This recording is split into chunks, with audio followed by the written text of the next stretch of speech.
everyone, my name is Rachel Berg, Realtor with the Bridgeville Real Estate Group, and today is a super busy day. Last night, actually, we got an accepted offer for a new listing in Coquitlam, and it's only been on the market for 6 days. It went multiples, so totally crazy. So I'm kind of dealing with all of the aftermath of that today, and then I was also up at a photo shoot at SFU for another new listing that's coming up this week, so stay tuned for that. But in the midst of everything, I did just want to do a vlog for you, and today's topic, I wanted to do it on the 7-day rescission period in pre-sales. So for people that kind of just know generic real estate terms, subject removal is a more popular or wide known term. And the 7-day rescission period is basically the mirror of that, but for pre-sale properties. So just kind of knowing the differences, subject removal is used for resale properties and 7-day rescission is used for pre-sale properties. The subject removal period, there are specific subjects. So for example, financing, title search, inspection, maybe strata documents, things like that you have to perform your due diligence on. And you can only not go through with subject removal if you find something that is not satisfactory with relation to those subjects. Whereas with the 7-day rescission period, it's more of a generic period of time that the buyer can literally back out for any reason at all. So you commit to the property, you get an accepted offer with the developer. As long as you're within that 7-day rescission period, if you decide that you got cold feet and you don't want to purchase the property anymore, or maybe you aren't comfortable with the financing side of it, or you found something in a disclosure statement that you didn't like, whatever it is, you do have the right to back out of that property purchase for a pre-sale, but it just has to be within that 7-day period. Another really important thing to know is that with subject removal, if you don't remove subjects by the subject removal date, then it's automatically assumed that you are collapsing the deal and that you're not going through with the purchase. Whereas with the 7-day rescission period for pre-sales, it's exactly the opposite. If you don't say anything during those 7 days, you're automatically assumed to be purchasing that property, and it's just automatically going to roll over, and that deposit's going to be due. So if for whatever reason you do not want to purchase that property, make sure that you're doing that within the 7-day rescission period, because if you do not say anything, it's just going to automatically roll over. So that's really, really important to know.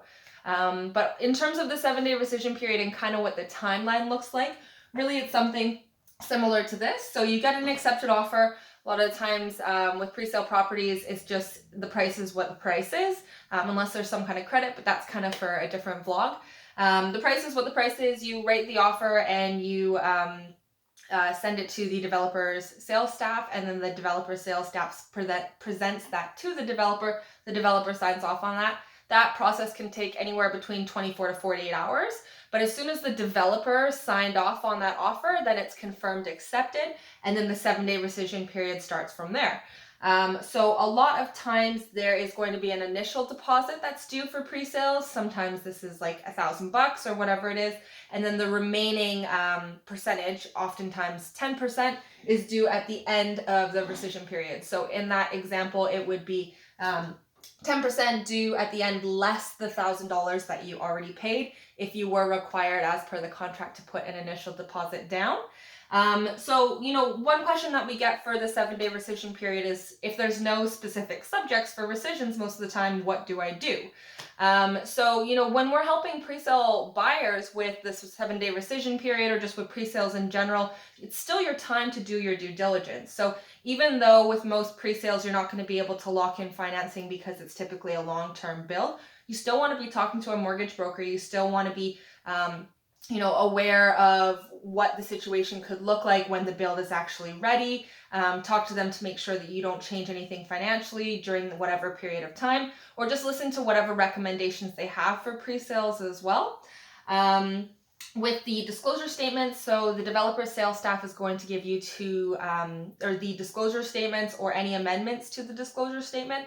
And then those documents, they can be hundreds of pages, and they literally go through the strata plan, unit entitlement, what you estimate strata fees to be if we're dealing with a strata property, has information about the developer, any history of bankruptcy, what approvals they've got with the city. It's got so much information, because you're not actually able to see the property most of the time. It's not a tangible thing, or you're just going to check out the show home or the presentation center. So that disclosure document and documents are going to be able to give you the best idea or best picture of the developer and the property itself and essentially what it's going to be. So going through those with the fine-tooth comb is very, very important.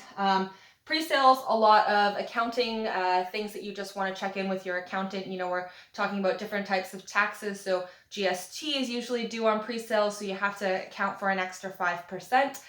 Maybe you're eligible for a property transfer tax exemption in BC. If you're purchasing a property under the $750,000 mark that is a pre-sale, then you may be eligible for a PTT exemption. So that's definitely something to know. But talking to your group of professionals, your realtor, your accountant, and then lastly, your lawyer, just because it is a pre-sale, you want to know that you're fully aware of whatever risks pre-sales bring. And of course, just because every single contract is different for pre-sales because they're written by each developer's lawyer, you want to make sure that you're fully aware of that contract you're signing. And yes, that is going to be something that a realtor should do with you, but you should always make sure that you also have a lawyer review that document as well. So these are the kind of things that we're doing during that 7-day rescission period, and really it is just all about due diligence. Don't just purchase pre-sales blindly. You want to make sure that you've done everything you can to know what you're purchasing, and then of course your realtor is also there to give you an unbiased opinion on the property, on these documents. You know, the developer sales staff is there to work for the developer and sell those properties for the developer. They don't have any duty to you. They don't have any loyalty to you. Really everything that they hold is with the seller or the developer in this case. And so having your own realtor to make sure that your best interests are protected and that you're getting an unbiased opinion on the development and then also the area. If you're not familiar with the location, that's definitely what a realtor is there for, just to make sure that you're buying in the right neighborhood, because a lot of the times pre-sales are working in places you know, that are up and coming, or you know, you just want to know the full picture.